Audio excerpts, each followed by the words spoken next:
যে ব্যক্তি সবসময় ফ্যাক্টরি নিয়ে ব্যস্ত থাকে তার বিরুদ্ধে ষড়যন্ত্র করে তাকে নেশা কারবারি বানিয়েছে শত্রুরা। পরিকল্পনা করে তার বাড়ির বাইরে থেকে নেশা সামগ্রী ঢুকিয়ে তাকে অ্যারেস্ট করিয়েছে ষড়যন্ত্রকারীরা। স্থানীয় মানুষরা আবু সালাম ভুঁইয়া সম্পূর্ণ নিরপরাধ বলে দাবি করেছেন। এক্ষেত্রে প্রকৃত ষড়যন্ত্রকারীদের চিহ্নিত করতে দাবি তুলেছেন মতিনগর এলাকার লোকজন।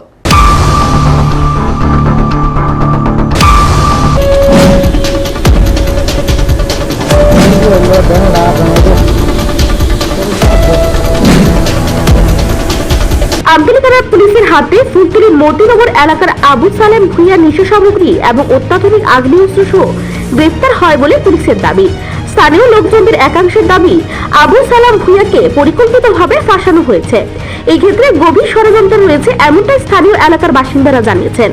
এই পরিপ্রেক্ষিতে পুলিশের এই ধরনের আচরণের প্রতিবাদে শনিবার সকালে স্থানীয় এলাকাবাসীরা একত্রিত হয়ে আবু সালাম ভুঁইয়ার গ্রেফতারের তীব্র বিরোধিতা করে এবং আবু সালাম ভুঁইয়াকে পূর্ব পরিকল্পিতভাবে ফাঁসিয়ে দেওয়া হয়েছে বলে দাবি করে বিক্ষোভ দেখায়। জানা গেছে, শুক্রবার ভোরে সীমান্তরক্ষী বাহিনীর জওয়ানরা এবং আমতলী থানার পুলিশ মতিনগর এলাকার আবু সালাম ভুঁইয়ার বাড়িতে অভিযান চালিয়ে তার বাড়ির পাশে সীমানার দেওয়ালের পাশে একটি ব্যাগে পিস্তল এবং নেশা সামগ্রী উদ্ধার করে থানায় নিয়ে আসে।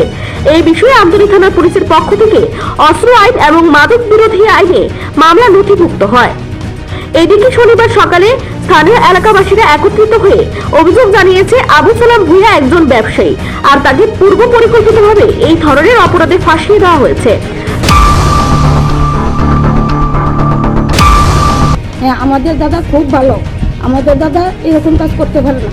আমার দাদা যে ভালো খায়, ভালো চলে, এরকম করে শত্রুতা নীতি করে আমার দাদাকে ফাঁসানো হয়েছে, ফাঁসাইছে। হ্যাঁ, এরকম কাজ দাদা যদি জানতো যে এখানে আমার জিনিস আছে, আমার দাদা গড়ে নিয়ে রাখতো, তাহলে পুলিশে কি করে জানে যে এই জায়গাতে এই জিনিস আছে?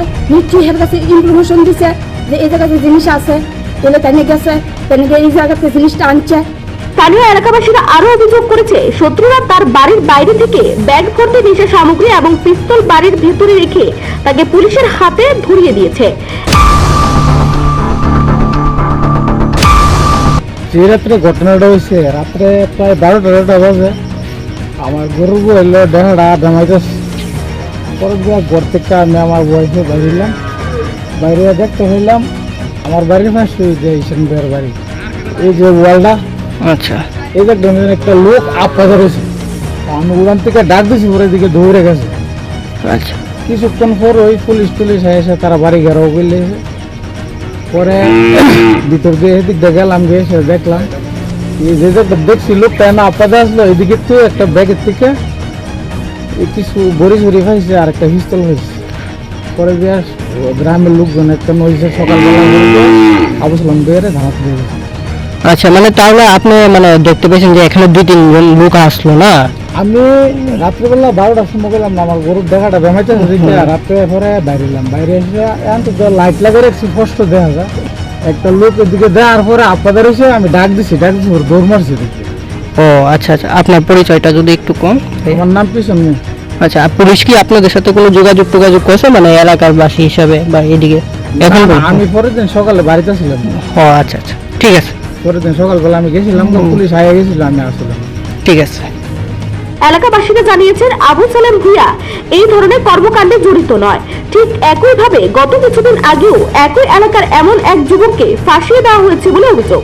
তারা জানিয়েছেন, কিছুদিন পর পর যদি এইভাবে নেশা সামগ্রী এবং আগ্নেয়াস্ত্র দিয়ে মানুষকে ফাঁসিয়ে দেওয়া হয় তাহলে এই এলাকার মানুষ থাকতে আগ্রহ হারিয়ে ফেলবে।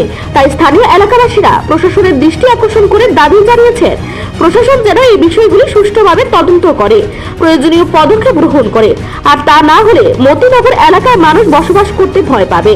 স্থানীয়দের বক্তব্য, যারা প্রকৃত অপরাধী তাদের বিরুদ্ধে প্রশাসন কঠোর পদক্ষেপ গ্রহণ করুক, কিন্তু বিনা দোষে যেন কেউ এই ধরনের অপরাধে ফেঁসে না যায় সেদিকে যেন প্রশাসন নজর রাখে। ঘটনা হইলো যে দেখেন, এটা তাইনের লোকে মনে করেন শত্রুতা আমি তৈরি এটা করছে, নাহলে তো তাইনের যদি এই জিনিসটা, তাইনের যদি নিজস্ব হইতো জিনিসটা, একটা পিস্তল যদি একটা লোকের থাকে তাহলে তার নিজের জানের সুরক্ষা লেগে তো থাকে জিনিসটা, ঠিক আছে না?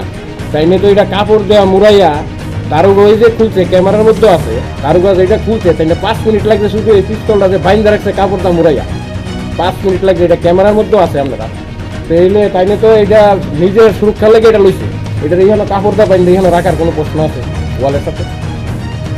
আচ্ছা, তো বিএসএফ মানে কিভাবে জানতে পাইছে যে এখানেই আছে পিস্তল? তারা যে কোনো সোর্সে জানাইছিল, তারা জানানে, তারা জানতে পারছে বলতে আইছে তারা। প্রথম তারা আপনার লগে কি যোগাযোগ করছে? তারা কারোর লোকে যোগাযোগ করছে না, তারা বাড়ির চারিদিকে রাত্রিবেলা আইয়া 2টার দিকে মতো আইছে, আইয়া ফেরা বাড়ির চারিদিকে তারা বাড়ি ঘেরাও দিয়ে রাখছে। সকালে থানার পুলিশ আইছে, আমার পরে এরপর তারা ঢুকছে।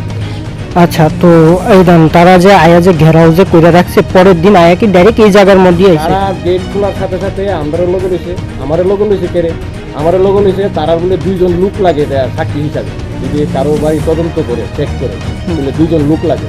এই হিসেবে সকালবেলা মনে করেন 4:30টার দিকে কোনো লোক নাই, না থাকাতে আমি বাড়ি ছিলাম, আমার লইছে দারোগা। আর এই লোকের পাশের বাড়ির আরেকজন লোকের লইছে, লইয়া ঢুকছে ভিতরে। ঢুকিয়া তারা ঘরও কি ঢুকবো, তারা গেট খোলার সাথে সাথে তারা সব এদিকে আগে বসে, মানে ডাইরেক্ট স্পটে? একদম মাল যেখানে আছে এই জায়গাতে আগে বসে। আমি তো তারা লগে একদম। আচ্ছা, তাহলে মনে করতেছেন যে মানে এটা কারো মানে আইনা এখানে রাখা দিছে, তারপর বিএসএফ এর খবর দিছে? এটা তো একদম পরিষ্কার, একদম। আপনারা একদম বুঝতে পারছেন, এটা একদম তো পরিষ্কার। এটা তো আর এটার মধ্যে কোনো আর ইয়া নেই। আচ্ছা, একজন লোক নাকি দেখতে পেয়েছিল যে মানে মালটা যে রাখা হয়েছিল? এটা তো পরে শুনতে পাইছি, যখন এটা মনে করেন আমরা শুনতেছি, আপনার মাধ্যমে এটা যে তারা দেখছে বা শুনছে বা দেখছে, তারা তো আপনারা এটা কইবো। এটা তো আর আমি কইয়া কোনো লাভ হতো না, এটা আমার কোয়ার দরকার নেই। আমি যেটা করছি, যেটা সত্যি ঘটনা, আমি মালটা আনছি, সব দেখাইছি, সব খুলছে, সব কিছু জানি প্রথম থেকে। মালটা কি এর ভিতরে আসলো? মালটা একটা ওই 10 টাকা ব্যাগ আছে না, এই ব্যাগের মধ্যে গুনা দিয়া ছিলি, ওই ব্যাগের মধ্যে আমি।